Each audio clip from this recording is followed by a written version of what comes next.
Muito bem, começando mais um episódio do nosso 50 Mais Podcast. Fala, Fernando, estamos aqui.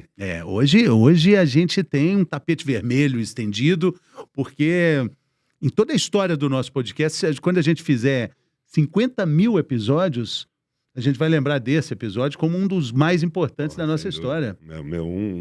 Uma pessoa foi importante na minha formação como médico, um professor no sentido maiúsculo da palavra.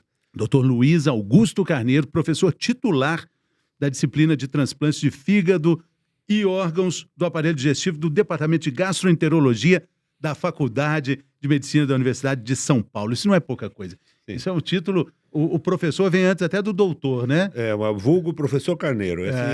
Todo mundo... Professor Carneiro. A gente conhece ele. Muito bem. Bem-vindo, professor. Alegria imensa recebê-lo aqui. É uma honra para mim estar aqui, né, com o amigo Fernando Amigo Antigo. O Atuí foi nosso aluno. É que eu sou muito precoce, me formei muito cedo, porque nós estamos quase à mesma idade. Mas ele foi aluno, um aluno que eu estava dizendo aqui, muito dedicado e muito preocupado. Muito bacana. Então, essas são qualidades que são muito importantes. Então, nós estamos aqui para conversar informalmente aí, esclarecer como andam as coisas aí do transplante. Pois é, só se fala em transplantes, né? Em setembro a gente vive o Setembro Verde, né? É um mês de conscientização da importância dos transplantes, né? Da doação, né? Isso mesmo. É muito importante. Eu acho que a principal mensagem aqui é que se não houver doação, não existe transplante. Nós vivemos da doação, da boa vontade alheia, da solidariedade. Isso é muito importante. Então, a primeira mensagem é que nós precisamos lembrar que as pessoas têm que ter consciência de que deixar a vontade é muito importante. Se eu quero ser doador, eu devo manifestar isso aos meus filhos, aos meus irmãos, porque na hora do infortúnio, na hora da desgraça, as decisões, se não tiverem bem definidas, ficam muito complexas e nós, muitas vezes, a família não sabe e não respeita a nossa opinião. Então, dizer, se você quer ser doador, diga para os seus familiares, para os seus filhos, eu quero doar. Isso vai facilitar muito toda a evolução da doação. Então, eu peço que conversem e deixem sua vontade manifesta. Ninguém gosta muito de falar nisso, né, professor? Mas a gente tem que falar, né? Tem que falar. E, às vezes, um evento triste, como, por exemplo, o que aconteceu com o apresentador Fausto Silva, né? Uma coisa ruim, pode servir como um exemplo, como um catalisador para a gente tocar num assunto, que é um assunto que as pessoas não gostam de falar, e transformar aquilo que foi, obviamente, uma coisa ruim, numa coisa boa, não é? É isso mesmo. E salvando vidas, é o nosso dia a dia. Isso que está sendo muito comentado, como diz o Fernando, o que hoje é o assunto do momento, porque hoje eu até li no jornal que o cirurgião que fez o transplante disse que tem escutado, né, no bar, na rua, se falar de transplantes. E também tem muita em verdade, porque eu acho que nós temos normas que são seguidas rigidamente. E eu trabalho com transplantes, quer dizer, eu fui para os Estados Unidos em 88, 89, e desde então estou envolvido com transplante na minha área, que é de órgãos abdominais, e tenho certeza absoluta que o nosso sistema é melhor que o americano, é mais confiável que o americano. Eu morei lá, eu sei como funciona lá, eles têm procurado corrigir muito. O nosso programa é um programa muito confiável. Eu digo até que talvez seja a única instituição brasileira que a gente pode confiar integralmente e que não existe como se mudar a locação, a destinação do órgão. Então, porque falou-se muito por conta da celebridade que o Fausto Silva representa, eventualmente também a condição financeira dele. Muita gente saiu lançando boato, aquelas fake news, dizendo: ah, não, porque ele tem dinheiro, porque ele é famoso, ele acabou sendo transplantado antes. É possível acontecer isso na fila do jeito que é aqui no Brasil? Não, porque nós transplantamos por gravidade. Veja, eu estava aqui relembrando que nosso dia a dia é isso. Eu trabalho aqui no HC, onde nós temos o nosso trabalho maior. Nós temos uma enfermaria hoje que é chamada do transplante, e nós temos ali no mesmo andar a que é a chamada UTI do transplante. Ela não é só do transplante, mas basicamente funciona muito com o transplante. E nós recebemos pacientes jovens com hepatite fulminante, aquele jovem que tomou um remédio ou teve uma hepatite B ou qualquer coisa desse tipo e desenvolveu um derretimento do fígado, uma destruição maciça do fígado, e nós temos que conseguir o órgão em horas, às vezes, porque sem fígado acontece um edema cerebral e o doente morre de edema cerebral. Então é um desespero, e nós não podemos deixar esse doente ficar na fila cronológica, um paciente de 20 anos, 22 anos. Então, existem escalas de prioridade. Então, essa fila foi por gravidade, né? Nós temos notícia de que o Fausto Silva também se encontrava na UTI numa situação crítica de gravidade, e aí você recebe pontuações. Se usa droga, vasoativo, drogas para manter a pressão, você recebe um ponto. Se faz diálise, que o rim não funciona, você ganha mais pontos. Se você está com um balão intraórtico, você ganha pontos. Então, essa somatória, além de outros dados clínicos, faz com que os doentes subam na lista. Então, professor, o senhor está querendo dizer, então, que a fila que a gente tem, ela leva sempre em conta critérios de gravidade relacionado ao órgão que a pessoa está aguardando, e que as pessoas mais graves, que têm necessidade maior, recebem antes o órgão, Isso aquelas mesmo. que têm a necessidade menor. O que é muito lógico, né? Isso faz com que as pessoas que podem morrer em 24 horas tenham uma prioridade muito maior do que aqueles que a gente sabe que em cálculos matemáticos, em fórmulas, mostram que ele tem uma chance de 80% de estar vivo depois de um ano, mas que pode esperar um pouquinho mais. Então, se o doente tem um tumor, a gente sabe que ele pode esperar mais 30 dias, 20 dias, que não faz diferença na evolução dele. Mas, de qualquer maneira, tem que ser respeitado a pontuação. Então, na área de fígado, falando. Então, no coração é a mesma coisa. Quem tem uma doença cardíaca leve pode esperar um pouquinho mais de quem está com uma descompensação cardíaca aguda, grave e terminal. Sim. Então, esse assunto a gente entendeu. Não tem nenhuma interferência financeira nessa fila. Faustão pode ter o dinheiro que for, jamais essa questão burlaria esses órgãos do Estado. O que aconteceu fora do comum foi a identificação do doador, né, doutor? Isso também. Eu trabalho muitos anos e nunca tivemos uma situação como essa. Eu tenho certeza, porque eu trabalho no Complexo Hospital das Clínicas e o INCOR é um órgão que há muitos anos faz transplante cardíaco, e nós lá, o pessoal que transplantou era de lá. E eu tenho certeza que esses não deram informação, porque é uma equipe treinada e habituada a trabalhar com esse sigilo. Outra possibilidade seria a Central de Órgãos do Estado de São Paulo, que é absolutamente vedada, e nós temos milhares de transplantes e nunca vazou. Nós tivemos outras pessoas importantes, outros homens de poder aquisitivo imenso que foram transplantados e não se vazou, e ninguém nem sabe que ele muitas vezes foi transplantado. Então, pode ser que lá no hospital de origem, algum jogador de futebol Santista, foi passou essa informação, passou mal durante uma partida de futebol, foi para um pronto atendimento, ali alguma coisa deve ter começado a fermentar ali com relação a essa informação e a identificação. Minha impressão é que a informação veio daí mesmo. E aí chegar essa informação sabendo que era de lá, né? Um repórter ou qualquer pessoa lá, eu acho que essa informação viria muito rapidamente. Porque não foi foi uma situação de comoção muito comentada. Olha, o fulano estava jogando bola, foi. Então, a associação é lógica. Então, eu acho que vem disso aí. E nós temos que entender que também esse princípio do sigilo tem que ser mantido, porque podem existir situações em que, no futuro, se tornem problemáticos na relação entre quem doou e quem recebeu.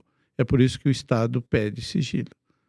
Mas porque houve uma quebra de um erro de uma ponte, a gente não pode duvidar de todo o sistema, que é muito sério.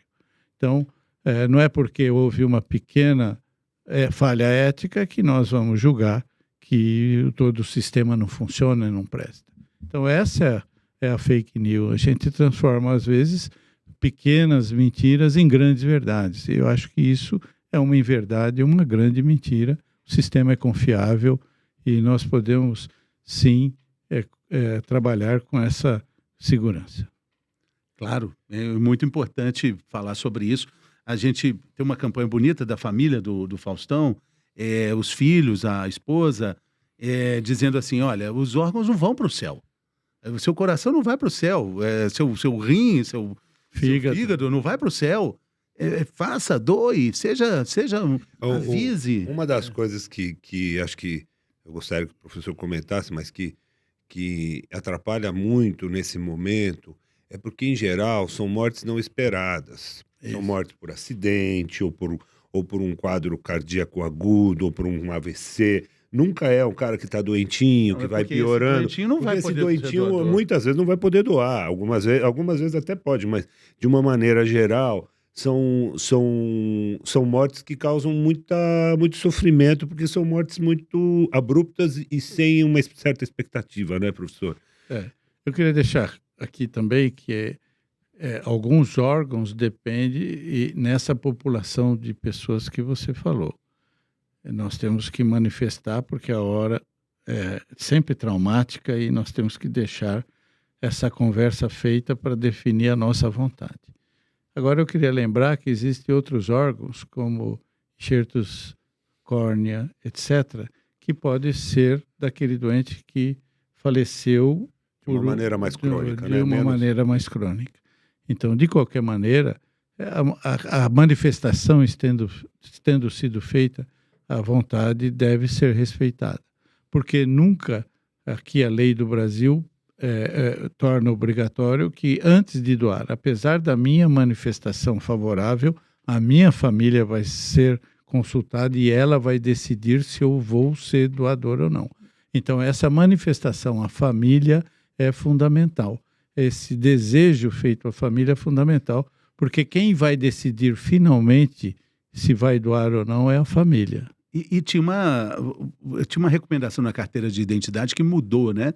Essa lei foi muito ruim, foi infeliz, porque funcionou em alguns países, mas aqui no Brasil não funcionou. Porque, na verdade, não sei se graças a essas correntes populares de fake news, antigamente não se tinha tanta fake news, mas eu lembro que eu fui tirar a carta, eu sou o doador, e quando eu recebi a carta, estava escrito que ninguém me perguntou nada e veio o não doador. E foi uma dificuldade terrível para mudar a minha carta e deixar lá que eu era doador. Então, as pessoas já colocavam que não era doador. De antemão já se colocava que não era doador. Hoje em dia acabou isso. E acabou. Hoje essa manifestação é da família na hora de doar. Então, a família vai ser consultada sempre. Para o nosso público, para as pessoas que acompanham a gente aí com mais de 50, somos doadores? Até quando Tem somos uma idade limite para doar, professor? Temos para alguns órgãos, mas de maneira geral a gente pode sempre doar algum órgão, sim. Em fígado, nós já temos notícia de pacientes rígidos, como hoje existe uma grande população de pessoas muito longevas, tem notícia de 90 anos que foi doador com sucesso. Qual é o limite? Como é que ele não tem idade. Não tem idade. Pode doar, que aí nós vamos fazer...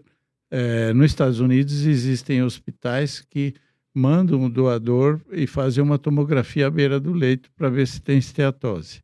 Que o grande problema é a gordura no fígado. Sim. Se o fígado tiver mais que 30% de gordura, não é recomendável usar.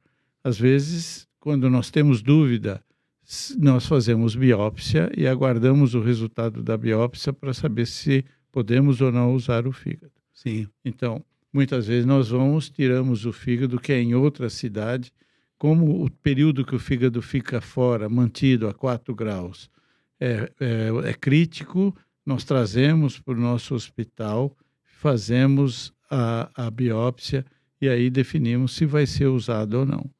Então, outra coisa que eu queria falar que é importante é que quando a pessoa doa, não existe nenhum sinal externo, não fica cicatriz, não fica deformidade nenhuma, nem mutilação nenhuma. Nós retiramos os órgãos e reconstruímos a pessoa vai poder ser velada com toda a sua dignidade e com o seu aspecto. Então, essa preocupação não deve existir. Outro aspecto importante é que o órgão, mesmo que quando é retirado e não é usado, ele segue um ritual, nós temos que levar para que seja sepultado esse órgão de alguma maneira muito ética. Eles vão para uma cremação de maneira muito ética e com muito respeito. Então, isso é um compromisso que existe e que faz cada vez que a gente repita da seriedade do processo. Então, esse órgão ele vai ser doado e é explicado que se não for usado, ele vai ser descartado de maneira digna, né? Vai ser cremado ou enterrado. Sim. Depende da cidade, se não tem crematório, às vezes ele é enterrado. Então, nós trazemos o fígado e nós fazemos a biópsia, e se ele não puder ser usado, pode acontecer isso. Eu gostaria de te perguntar, para que todos possam ouvir, que uma das coisas que assusta as pessoas é o medo, assim, e se o meu parente não tiver morto mesmo? E se tem alguma chance dele melhorar? Então, eu queria falar um pouquinho sobre o conceito de morte encefálica e o grau de segurança e de cuidado que se tem para definir quem é a pessoa que pode ser doadora, porque eu acho que isso é de extrema importância no momento onde a família está sofrendo tanto, né? Essa é uma pergunta muito oportuna. E sabe que quando existe possibilidade de que tenha morte encefálica, isso é constatado, maioria das vezes, pelo médico da UTI. E o médico da UTI faz um comunicado à Secretaria da Saúde que existe um potencial doador. Após essa notificação, a Secretaria manda uma equipe para esse hospital que vai fazer avaliação.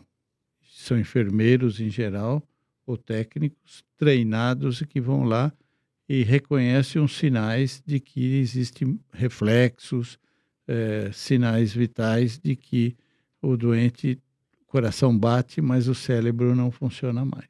E não vai mais funcionar. Não vai mais funcionar. Quando se confirma isso, a secretaria, então, é avisada e manda um grupo de neurologistas com aparelhos que medem atividade cerebral e que vão lá e confirmam a morte cerebral. Esse processo pode demorar de 6 a 24 horas. Se existir qualquer dúvida, o exame é repetido depois, no dia seguinte, etc. E com aparelhos Então, muito sensíveis, né? Muito sensíveis. sensível. A atividade cerebral. Muito Não há a menor sombra de dúvida que o cérebro não está mais isso aí. ativo. Então, veja, tem a checagem do médico clínico e da enfermagem, a secretaria é avisada, manda uma equipe e depois vão os neurologistas para fazer a parte neurológica e confirmar a morte cerebral. A partir daí, o médico emite o certificado de morte cerebral, de óbito. Porque para nós, se não tem mais atividade cerebral, nós não tem mais vida. Esse é o critério do ser racional e consciente. Então, não existe mais vida. Então, esse ritual é muito bem cumprido e muito seguro. Nós vemos em novela, em filmes, essa história de que pegou no shopping, que tirou o órgão, que não morreu. Isso é endêmico, né? As lendas urbanas, né? Que o cara acordou numa banheira cheia de gelo com... Tudo costurado. Tudo costurado. Isso.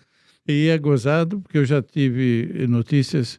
Eu estava na Colômbia e estava tendo uma onda dessa, de notícias fake nesse mesmo sentido.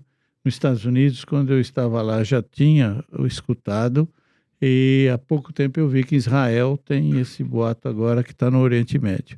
Então, isso a gente não sabe por quê.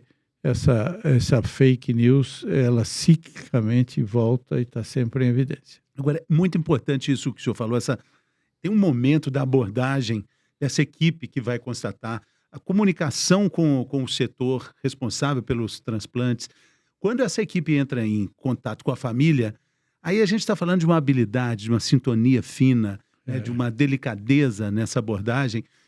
Eu vi alguma coisa com relação ao sucesso da Espanha nesse sentido, né? A Espanha é referência muito por essa abordagem que a equipe tem, essa interface com a família, né, doutor? É verdade.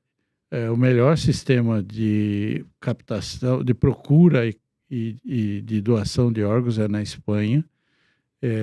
Isso é um modelo que nós seguimos no Brasil. Os espanhóis estão sempre aqui e eles não fazem isso só com o Brasil, eles hoje ensinam o mundo inteiro. Se você vai em congresso americano, os espanhóis estão lá falando de doação, aqui no Brasil também, nos nossos congressos.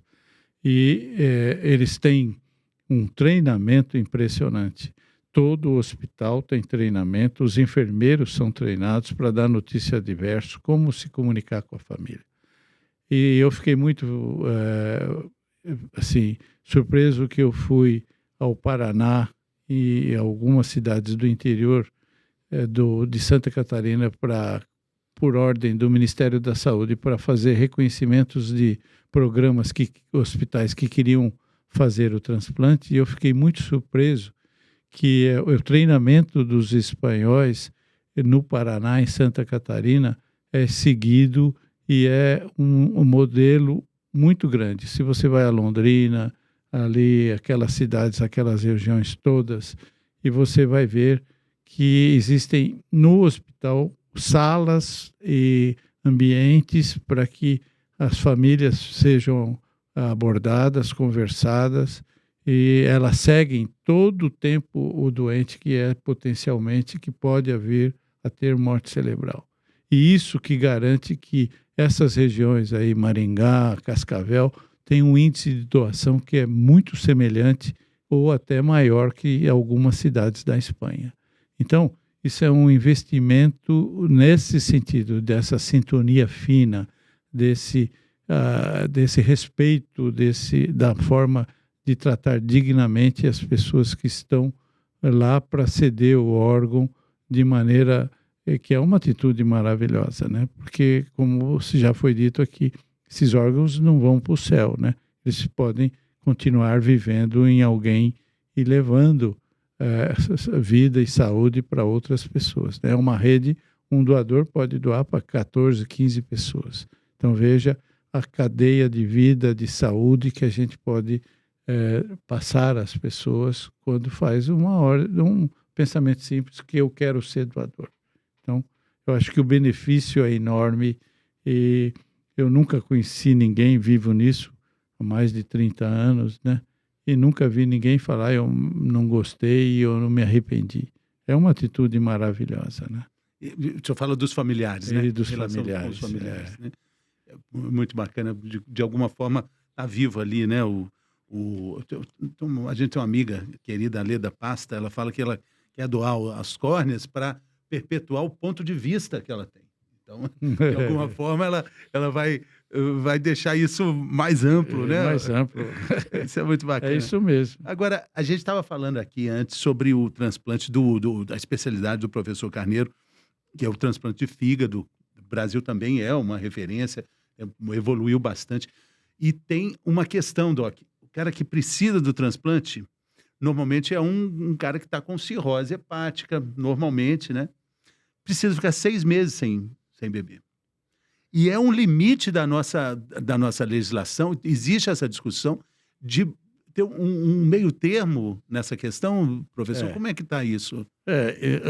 O que eu digo sempre, que não sou eu, apenas repito, é que as indicações do transplante têm que mudar. Porque existia, por exemplo, uma incidência enorme de transplantes em pacientes com o vírus C ou com o vírus B. O vírus B surgiu a vacina e diminuiu, ainda vai existir por muitos anos, mas a indicação por vírus B hoje é muito rara. Da mesma maneira, vírus C. Os tratamentos hoje, as drogas são muito eficazes, as drogas antivirais são eficientes e aqueles tratamentos dolorosos antigos, hoje, com 2, 3 meses, os doentes fazem uma, que a gente chama, uma resposta viral sustentada, se curam. Então, vão surgir outras indicações do transplante. A esteatose, a gordura no fígado, é outra doença que tem ganho, é uma epidemia. A obesidade é uma epidemia mundial. A obesidade mórbida no Brasil tem quase que 40% ou 50% da população com peso acima. Nós temos aí hoje 20% a 25% dos pacientes com obesidade mórbida. Então, nós temos um problema que é a gordura. E nos Estados Unidos, a gordura no fígado já é a segunda causa de transplante. A esteatose, a cirrose decorrente da gordura. E já é a segunda causa de câncer de fígado também, porque a gordura leva a uma inflamação muito grande do fígado, que é pré-cancerígena. E em 2024, os Estados Unidos vai ser a maior causa de transplante a esteatose. Da mesma maneira que a esteatose surgiu e nós indicamos o transplante, existem muitas discussões em flexibilizar um pouco a legislação do álcool, que é muito rígida e muito antiga. Eu acho que nós temos que discutir isso com muita cautela, porque os hospitais têm que ter uma estrutura de seleção como tem na França ou tem nos Estados Unidos, que flexibilizaram, em que tem assistente social, psicólogo, psiquiatra, é uma equipe multidisciplinar que discute essa possibilidade de deixar com que pessoas que, mesmo bebendo, possam transplantar. Porque tem pessoas que têm inserção familiar, são bons pais, chefes de família, são bons profissionais que trabalham nessa área e que talvez a associação com a gordura e o álcool tenha tido um desenlace que não teria se fosse magro ou se fosse só o álcool. Então, tem se discutido muito esse aspecto. A Câmara Técnica Nacional, da qual eu faço parte em Brasília, está muito atenta a isso. Nós já colocamos aí na pauta para discutir a possibilidade de ampliar o leque da indicação, mas com critério também muito rígidos, porque isso é uma área meia perigosa de haver realmente aí pessoas que queiram burlar o sistema, né? Então, nós precisamos ser bastante rígidos nisso, mas existe a possibilidade de que a curto prazo e a longo prazo essa legislação tenha que mudar. E se a gente pega os prognósticos para 2040, o aumento da obesidade, essa curva que sobe, essa linha, né, ascendente, a gente chega a mais da metade da população de obesos de fato, né? E aí a gente vai falar da esteatose hepática como uma grande realidade também, quase igual com os Estados Unidos. É isso mesmo, porque hoje existe 1 bilhão e 200 milhões de pessoas obesas no mundo, quase 20% da população mundial. E se calcula que em 2030 serão 1 bilhão e 600 com obesidade mórbida. Isso são cálculos matemáticos feitos em cima das incidências e crescimento dos últimos anos. No Brasil, veja quantos obesos, se for nessa proporção, hoje nós temos 30, 40 milhões de pessoas que têm excesso de gordura no fígado. Então, o governo vai ter que implantar políticas de saúde muito voltadas a isso. A indústria farmacêutica tem muito interesse nisso, investe hoje pesadamente, porque existem drogas hoje que já fazem a perda do peso, mas o reganho é muito grande, essas pessoas terminam ganhando muito peso.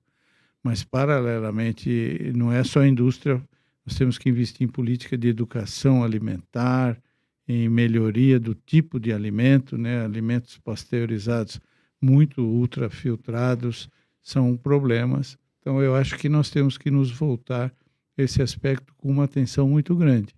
Isso que eu digo, o foco das indicações estão mudando e nós temos que passar a enxergar os problemas de maneira também diferente, né? Nós não podemos ficar no conservadorismo do passado, querendo fazer as mesmas coisas que há 20 anos atrás, não precisa ir nem muito longe, que já não são atuais, né? 20 anos atrás, vírus C era quase que 35% dos transplantes e hoje a incidência caiu muito e a esteatose era 1%, hoje já é 15%, 20% aqui no Brasil. A legislação tem que se adaptar à realidade, a verdade é essa, né? É isso mesmo. Agora, em relação, por exemplo, que a gente falou do transplantado de fígado que bebe, você tem também um problema grave nisso, um transplantado de pulmão que volta a fumar. Que depois de ser transplantado, ele fuma.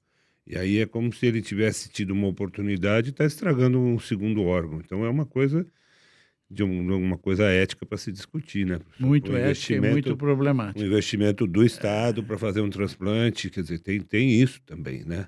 Quando nós falamos assim, parece que a fórmula é o raciocínio, esse é um raciocínio que a gente tem que fazer, mas ele, veja por outro lado, quando eu transplanto por câncer, eu também tenho uma parte da população que vai ter recidiva do câncer. Por que que o cara que bebe, que se ele tiver numa estatística de 10, 15%, ele não poderia ser transplantado e o cara com câncer que tem o mesmo índice de recidiva pode? Então, nós temos que ter uma distribuição equitativa. Nós não podemos usar dois princípios de maneira errada. Claro. E isso vai muito da formação pessoal de cada um. Eu posso achar que é inadmissível dar o órgão para alguém que bebe, porque isso é uma doença autoinfligida, como quem fuma, e que o câncer é independente disso, né? Mas eu não sei se o câncer que ele teve pode ser decorrente de alguma causa externa também. Então... E não deixa de ser uma doença, mesmo sendo autoinfligido, não deixa de ser uma doença. Uma doença. Tudo é doença, né? Então, é como... O alcoolismo também, né? O alcoolismo também. Claro. E há tempos atrás, a gente achava que essas doenças é como pânico, é como autismo, né? A visão da doença mudou totalmente nos últimos anos. Nós temos que reestudar, discutir muito bem, para não cair no outro erro, né? Agora, nós estamos falando também a questão da legislação, porque tem uma diferença, é um transplante muito bem sucedido, né? Que tem um resultado, uma resposta muito boa, né? Diferente do transplante de pulmão, por exemplo, que é mais complicado, né? Mas o de fígado, ele tem um resultado, a pessoa vai viver, com certeza ela vai ter uma sobrevida muito mais positiva, produtiva, né, doutor? A sobrevida hoje do transplante de fígado aqui no Hospital das Clínicas, hoje eu vi esses dados, porque eu tenho uma reunião semanal de qualidade, e nós temos uma sobrevida global no HC, que são doentes extremamente graves. Nós fazemos, os outros serviços muitas vezes não querem, porque acho que o doente é muito grave, o doente nos procura, e nós temos uma filosofia de servir a população como um todo, a todos, dando oportunidade a esses doentes mais graves pela estrutura que criamos hoje, e nós temos 92% de sobrevida em 120 transplantes esse ano. Veja, se a gente selecionasse, né, nos Estados Unidos tem serviços com 96%, 97%. Quer dizer que a sobrevida do transplante, se você tirar aqueles casos de fulminante, aqueles casos que chegam muito graves ou que tem outras complicações associadas, você pode ter 97%, 98% de sobrevida, que é muito maior, por exemplo, que hoje uma cirurgia cardíaca. Ou equivalente. É maravilhoso, é um número maravilhoso. Então, em pulmão, os números hoje também são muito bons, Fernando. Também são bons. São muito bons. O transplante de pulmão hoje tem sobrevida, hoje, superiores a 90%. E o de pâncreas? O de pâncreas é um transplante que, no nosso grupo, nós somos bastante conservadores na indicação. Porque se você é só diabético na visão que nós temos hoje, e faz o transplante de pâncreas, você vai trocar a complicação do diabetes, que hoje é muito bem controlada, existem maneiras de se controlar o diabetes de maneira muito segura, e eu tenho conhecidos e clientes que são diabetes infanto-juvenis com 70 anos e que têm muito boa saúde, né? Eu tenho amigos que nem stent têm e que são insulino dependentes, tipo 1, desde 16, 17 anos. Pessoas até que eu atendi em coma, que são amigos particulares, mas levam muito a sério o controle da glicemia. E você vai trocar por drogas imunossupressoras, que também têm complicações. Então, é trocar um problema por outro, a gente precisa saber qual é o maior. Se a droga imunossupressora for muito segura e nós temos novas drogas, talvez a gente possa transplantar diabético grave. Mas nós transplantamos aqueles diabéticos que já perderam o rim, que tem uma complicação e que já transplantaram o rim, ou fazemos junto ou depois, porque eles já tomam imunossupressão. E o resultado também é muito bom. O transplante de pâncreas tem um outro problema. Se a gente fizer ele não der certo, a gente tira o órgão e ele volta para a insulina. O doente com rim, ele faz o transplante de rim, se o rim não der certo, ele tira e volta para a diálise. É ruim, mas não perde a vida. Agora, coração, pulmão, rim, se perder esses órgãos, é a morte. Então, a gente tem que ser muito criterioso e muito bem estruturado para ter esses resultados. E qual é o grande desafio? Qual é a fronteira a ser atingida quando a gente fala de transplante? Qual é o órgão precioso que ainda não se conseguiu chegar? Não, nós temos investimento em áreas que são muito importantes, que é você ter órgão para todo mundo. Porque hoje o doente chega no seu consultório, do Dr. Fábio, se o doente tem um tumor, ninguém, independente de que fase está, se for possível operar, ele opera. E não tem nenhuma implicação maior. Quando nós definimos que o doente precisa de um órgão, um fígado ou um pâncreas, eventualmente, nós vamos pegar um doente que é muito grave, que sem aquele órgão, ele vai morrer. Mas existem doenças que têm prognóstico melhor a longo prazo. Então, se ele tiver um tumor avançado, eu posso transplantar, porque em câncer de fígado a melhor forma de tratamento é o transplante. Só que o transplante oferece, e se ele for muito grande e avançado, 30% a 40% de sobrevida. Isso é, de cada 10 que operam, depois de 10 anos, 25 ou 30 estarão vivos. O resto não vive em decorrência da doença. Então, eu tenho doenças de jovens que, se transplantarem por uma doença benigna, depois de 10 anos, 95%, 90% vai estar vivo. Então, eu tenho que dar prioridade em função da escassez de órgão. A partir do momento que eu tenha órgão para todo mundo, muda totalmente a filosofia. Então, nós vamos dar a melhor forma de tratamento sem ter essa limitação. Porque nós estamos deixando... Essa discussão que se tem hoje é porque não tem órgão para todo mundo. Se tivesse, não teria essa discussão. Então, existem investimentos muito sérios e muito grandes nos Estados Unidos de colocar rim e talvez o fígado nessa fase de coração, se faz do porco, que tem uma estrutura humana, uma funcional igual a do ser humano.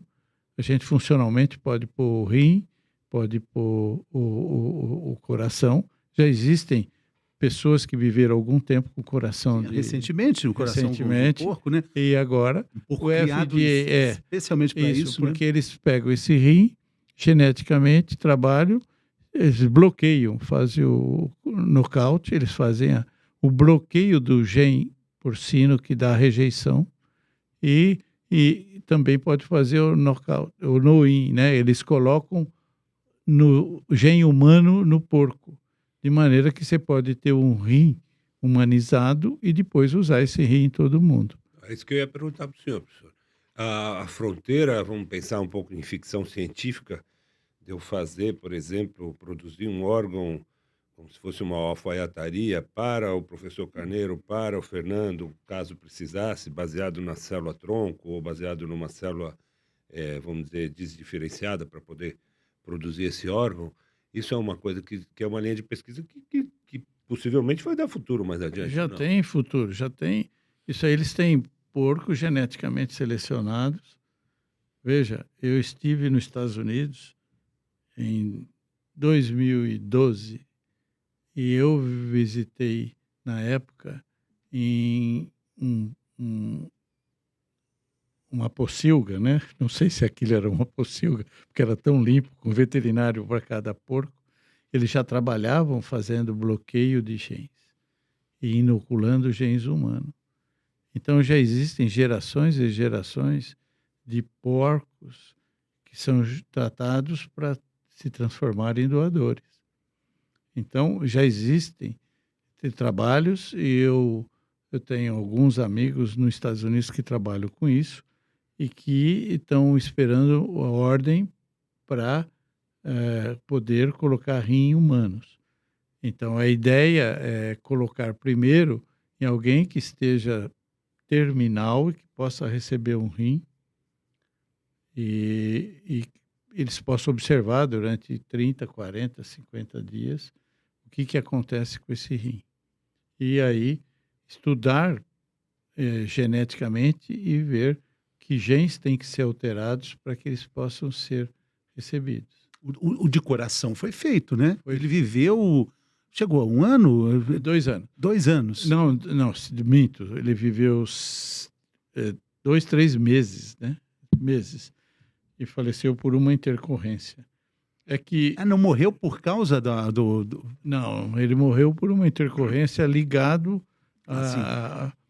aquele coração. Foi uma atitude heróica, ainda ele não estava geneticamente pronto, que se diz. Isso é uma informação que a gente tem. Mas eles estão trabalhando para, em pouco tempo, ter um coração geneticamente modificado. Quanto vai demorar isso, né? Quando eu estive lá em 2012, me falaram que em 5 anos estaríamos com tudo isso resolvido. Mas isso envolve ética, igreja, sociedade. Isso é um trabalho que tem que ser feito para que se afaste totalmente o risco de uma doença animal que venha junto para o homem, né? Nós podemos estar trazendo doença, nós podemos estar dando sensibilidade ao homem de doenças que nós somos imunes. Então, é muito complicado esse assunto e tem que ser tratado dessa maneira. Mas ele está avançando, né? Está avançando, está avançando. Eu acredito que nós estamos muito perto de ter, talvez, em rim. Isso é muito interessante, né? Isso é uma coisa muito interessante, porque a gente, com 50 a mais, a gente fica pensando na longevidade. A gente entrevistou aqui a senhora Marta Gabriel, especialista em futuro do MIT, uma pessoa muito interessante, e ela acha que a gente vai ter partes, replacement parts, a gente vai ter, vai poder no futuro comprar partes de nós mesmos com o nosso DNA para repor. Como não sei no se eu avião, vou tão né? longe. Fazer manutenção Fazer uma preventiva. manutenção preventiva. É interessante. Agora, eu Mas queria aproveitar a presença aqui de 2 especialistas no assunto do nosso sistema digestório e queria a opinião de vocês, doutores, sobre o que se fala muito também do transplante de fezes, né? Já que nós estamos falando sobre transplante, qual é a opinião do senhor? De microbiota. Microbiota. Eu estou falando fezes porque, na verdade, é isso mesmo, né? É isso. É isso mesmo. Uma pessoa sadia, com seus 90 anos, transfere todas essas bactérias boas e ruins para um obeso. Isso poderia, de certa forma, controlar essa...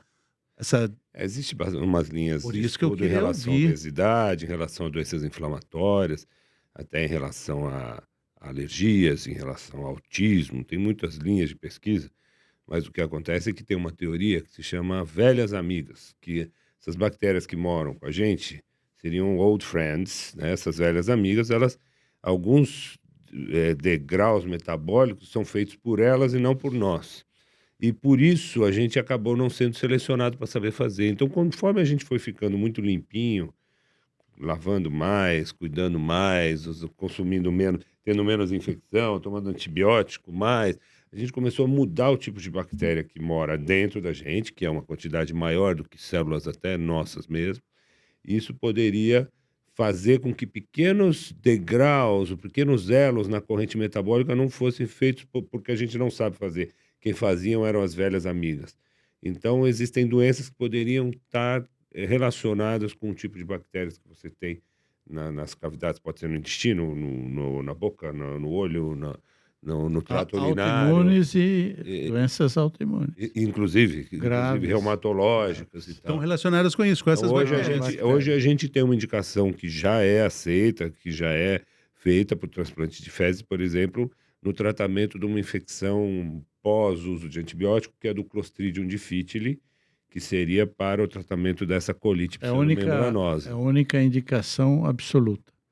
Nessa situação, pode-se fazer que melhora muito. E isso tem trabalhos já com evidências muito claras. Mas o resto, acho que o Fábio aí falou muito bem. Tem uma indicação agora recente que a gente fez, pedimos uma autorização especial para o sírio-libanês para fazer. Nós fizemos um transplante de fezes num paciente com um melanoma que não estava se respondendo bem à quimioterapia. E aí o transplante de fezes, existem alguns indícios que você faz o transplante de fezes e aí a quimioterapia começa a funcionar mais eficientemente. E a gente fez e de fato, tivemos bons resultados com isso, professor. Muda a resposta à quimioterapia no melanoma maligno, metastático. Eu acho que isso é um campo bem interessante. fascinante, muito bacana, né? Nós temos um grupo. Mas eu não chamaria de transplante, tá? A gente chama transplante de microbiota fecal, mas ele não tem o mesmo conceito de transplante Tem um de doador, órgãos. né? Tem um doador, né? Parece que tem um cara lá no... Agora eu vou ter que fazer uma piadinha. Tem um cara ali no Einstein, que é um manobrista ali, que o cocô dele é muito bom. Então, quando precisam pro tratamento do Clostridium, costumam pedir para ele doar. Ele já está com os exames feitos também, porque você tem que fazer uma série de exames antes. Então, tem um cara lá e fala, escuta, vem cá, cadê o fulano? Tipo isso. Fulano?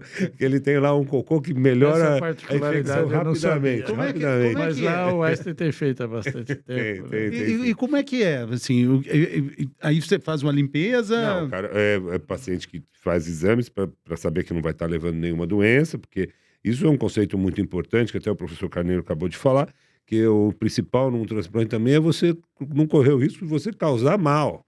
Então, para você ter certeza que não está causando nenhuma doença, aí evacua num potinho estéreo, aquilo é processado num liquidificador normal, e o líquido é retirado, um soro, e isso é injetado através de endoscopia ou de colonoscopia. Ninguém precisa tomar, né? Então faz uma endoscopia ou em cápsulas. Né? Mas em geral não é em cápsulas. Especiais. Porque se você tiver um refluxo, é um líquido muito rico em bactérias.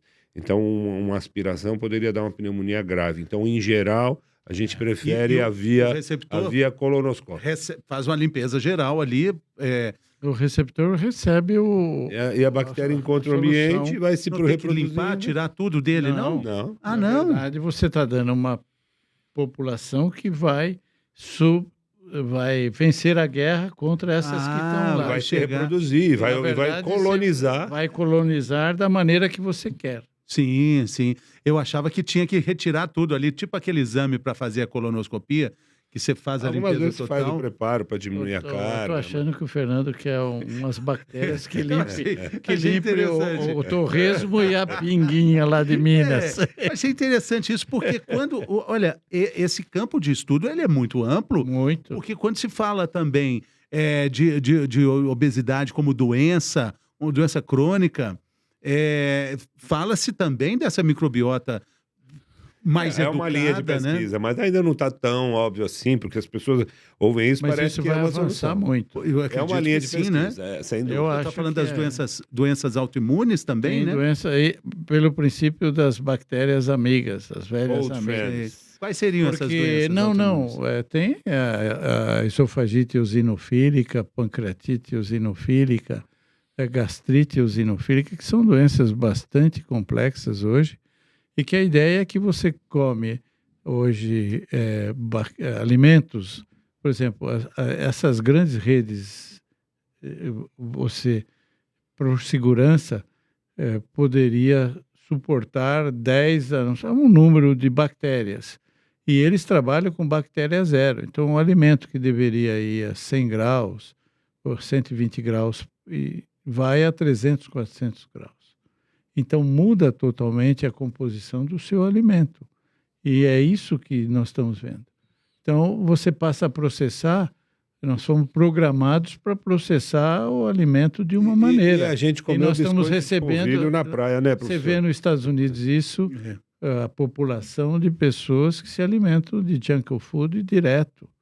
Então, começaram a surgir essas doenças que acho que o Fábio também, há 30 anos atrás, ele não sabia. E hoje são doenças bastante E nós complexas. comemos biscoito de polvilho na praia com areia junto. Tudo. E hoje em dia, você diz, caiu no chão, ferve, tudo passa álcool, tudo toma antibiótico, tudo. Eu morei na fazenda até os 14 anos. Vitamina T. Vitamina terra. Sem dúvida. Fui criado na vitamina terra. Minha mãe falava isso. Nós éramos em 7 filhos. Você imagina, a vitamina T corria solta. Onde era a fazenda? Próximo de Ribeirão Preto, em Guariba. Maravilha. Sensacional. Tem aquela regra dos 5 segundos. Aqui, lá em Minas, eles fazem o seguinte: quando o trem cai no chão, as bactérias que estão embaixo morrem, porque caiu em cima. E as que estão perto saem correndo. Assustado com o negócio que acabou de cair. Então, se você pegar rápido, não tem problema. Não, raciocínio bom. O Fernando, queria perguntar uma coisa para o professor Carneiro a respeito do transplante. Fica à vontade, professor. Não, pode falar. Do transplante de útero, que foi uma coisa que foi um grande desafio da equipe, né, professor? Foi uma grande vitória. E nós temos aí no HC um grupo ligado à obstetrícia, ginecologia, e usamos a expertise do transplante para fazer, porque existem muitas mulheres que têm agenesia de útero, ou têm algumas doenças e não podem ter filhos. E a maternidade hoje é um dado para algumas mulheres fundamentais para a sua felicidade pessoal. E esse é outro aspecto que o transplante evoluiu tanto que hoje nós também usamos o transplante para melhorar a qualidade de vida. Então, tem pacientes com tumores benignos, hemangiomas de fígado, que nós outro dia aí tiramos 15 quilos na barriga, constantemente com dor, desconforto.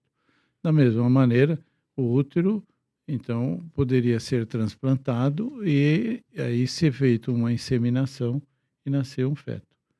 E pela primeira vez na história do mundo, da humanidade, nós fizemos o transplante de útero e em 2016 nasceu, hoje é viva essa criança, que foi um sucesso, foi o primeiro caso no mundo que nós tiramos o útero de um cadáver, pusemos numa mãe com atrofia e essa criança nasceu.